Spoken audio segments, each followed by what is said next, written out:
Welcome. In this video, I will address academic teamwork. It may not be a topic that's immediately of interest to you, and you may not even think it's going to be that important during your college career. But I'm going to ask you to trust me. It's a required skill of all college students. It'll be a point of evaluation in many of your courses, which means your ability to demonstrate teamwork will affect your grade. And it's a skill that's required in almost every business. It's really something that we should all learn to do to the best of our ability. Let's get started. I'm going to use a Microsoft PowerPoint presentation to guide my comments during this video. I created the subtitle of this presentation, Many Hands Make Light Work When They Work Together. Teamwork is not just group work. A group is multiple people gathered together with the objective of doing something together. Going to the movies, having dinner together, playing a game of lawn frisbee. Teamwork, on the other hand, is about a group of people who are working together to reach a specific objective. And this is really important. Teams don't form for the purpose of just being together. That's a group. Teams form to reach some particular identified, specified objective, to win a game, as in the case of a sports team, to complete a project, to give a group oral presentation, to conduct some type of science experiment, to maybe just to clean up your campus. That can be a team activity, particularly if there's some degree of competition within the endeavor. Let me get started here, and I'm going to address a number of key elements that will help you improve your ability to contribute to academic teams while you're at college. Why do all American colleges require some form of teamwork during the years that students are attending? The primary reason is businesses ask colleges and universities to instruct students in appropriate teamwork and to afford the students opportunities to practice being a member of a team. Now, because not all students have to play an athletic sport, the teamwork is taught in the process of an academic class. As I mentioned earlier, maybe it's a group oral presentation, or it's a group report, or I participated in a team activity when I was at university, when I took a ecology course. It involved a number of Saturdays away from campus, doing ecological activities in a wetland.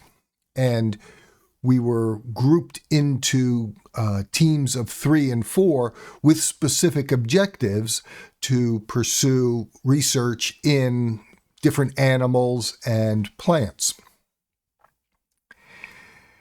But this need for teams comes primarily from businesses. And many years ago, I taught at a university that required teams in every single class that students attended, because that's how important that university considered supporting the career objectives of the soon-to-be graduates. So the teams that you attend in your academic courses will be modeled on the types of teams that you will participate in when you're graduated and you're out in your career work. Often activities within teams are, for each individual person, they're a little bit easier than if it were a solo project, because the effort of completing the project is shared among multiple students who each have different skills. Or I shouldn't say that we have different skills. The students have a different degree of competence at each skill. One student may be very good at proofreading. Another may be very good at English grammar. Another may be very good at video production. And another student may be particularly adept at oral presentation. By working together, these skills can be shared among the members of the team. But also, there's a really important skill that's learned when a team functions well, and that's project management skills. In completing an academic project, responsibility for each individual component of the project is assigned to a team member, and then the contributions must be melded together into a cohesive whole that serves as a finished product that's presented to the instructor. This ability to manage one's own activities within the construct of serving a team's objectives is a very useful skill, and it's one of the elements of good project management. Maybe the greatest benefit that comes from participating in an academic team is the sharing of responsibility for the completion of a project. No individual member is solely responsible for the entire project, and therefore the portions of the project that you are responsible for allow you to dig a little more deeply into the skills necessary to complete that portion of the project. For example, if you were to write a research paper all by yourself, you have to budget time for selecting a topic, conducting your research, drafting your arguments, editing, proofreading. Whereas within a team that's producing a research paper, you might be allowed the flexibility to focus specifically on just one or two of those elements of the project, rather than spreading your time thinly across all required components. Working in a team makes it easier to come up with ideas. You know how difficult it is to pick a topic for a research paper. It's much easier when the instructor gives you a list of 40 or 50 potential topics and then you choose one from the list. But within a team, you can brainstorm with multiple other people, and ideas will bubble up to the surface that you might never think of all by yourself. Granted, many of those ideas are going to have to be discarded. I'll just be polite about it. But there's more likely that one or two really good ideas will come up, and there's a reasonable chance that you wouldn't have thought of those ideas on your own. I think the greatest learning benefit from participating in an academic team is learning to work well with colleagues, or if I were a student, with other students who have a skill set and experiences that are different from mine. I see the world through Dave Murphy's eyes. I'm the only person in the world that has that perception. But when I have to work with a colleague on a team project, I get to experience the perceptions that my colleagues have of the world, and they get to experience the perceptions that I have, because we share these in our team meetings. That's kind of cool. I get to see the world through someone else's eyes and observe what I miss in my own individual observations. I'm going to openly admit that working in an academic team can sometimes be a royal pain in the neck. Seeking agreement from multiple other people at the same time is often very difficult. All good academic teams have some degree of conflict within the ideas, the thoughts, the preferences of the team's members. The learning to resolve those conflicts and stay focused on attending to the activities necessary to reach the stated goal is really important. For the rest of our lives, we are going to deal with conflict of one form or another. Can we deal with it constructively? Yes, there are emotions, and sometimes I get overwhelmed by my emotions, and I want to lash out when I'm angry, or I want to ignore people that I disagree with. But listening carefully and trying to understand the perceptions and the preferences of others helps me to generally be a better person. But when working in an academic team, such as those that I have with my committees, it helps reach a better end product.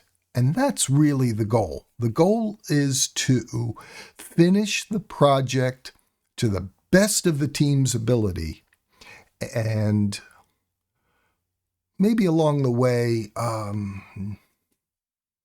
not lose any friends. So, part of being in a team will require learning to accept contradictory information, to recognize the biases and the preferences that we each individually have, because they make up part of who we are, and to understand the positions and the information that comes from other scholars. I remind you to focus on the group's success. Do your best, but accept the fact that your goal is to serve the team, not to become the individual shining star that you may prefer to be in your individual work. Here, your goal is to serve the needs of the team. So, share what you know. Share the skills that you have. Teach your teammates how to do things that you already do well. Teach them to also do well at those skills. Maybe it's how to create macros in your word processing software, how to use Evernote, how to run a video camera, whatever your skills are. Share them with your teammates and help them to be better, and accept the guidance from your teammates so that you yourself develop new skills. And expect that your teammates will teach you new skills. Don't just be accepting of their teaching.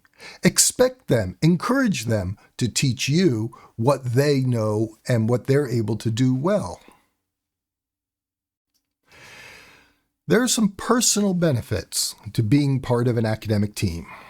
1, you can make new friends. 2, you can learn with and from other students in a close working relationship, and maybe you'll come to rely on those people sometime in the future. Maybe their major is similar to yours, but just slightly different. So as you progress over the years while you're in college, maybe you can come to take some of their knowledge and integrate it into your research so that it shows to your instructors that you understand your knitting, you stick to your knitting, but you also understand a little bit of crocheting. If I'm trying to mangle my metaphors here. Observe how other students, the other members of your team, take on problems. How do they go about solving problems that arise? Maybe you can learn something from them. And very, very importantly, learn to be a leader and learn to be a follower. Both are vital in academic activities, but definitely in business. One of the things I learned from a career in the military was that a leader can't be a leader unless they have followers. And following a leader well is a skill that needs to be practiced. So select a team leader for a portion of the project or for the entire project. Or if you are working as a team for the entire semester on multiple projects, rotate the leadership responsibility so that everyone in the team gets an opportunity to practice being the team leader and practice being a follower of a leader. Being part of an academic team requires some personal responsibilities. Stick to a prescribed schedule. During the first meeting, or definitely by the second team meeting, set a schedule of the activities the team will pursue to complete the project. And every single person on the team sticks to that schedule. Individually, you may not like it, but your goal is not to make yourself happy. Your goal is to help the team succeed.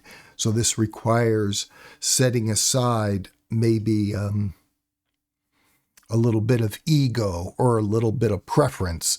Just serve the team by sticking to the schedule.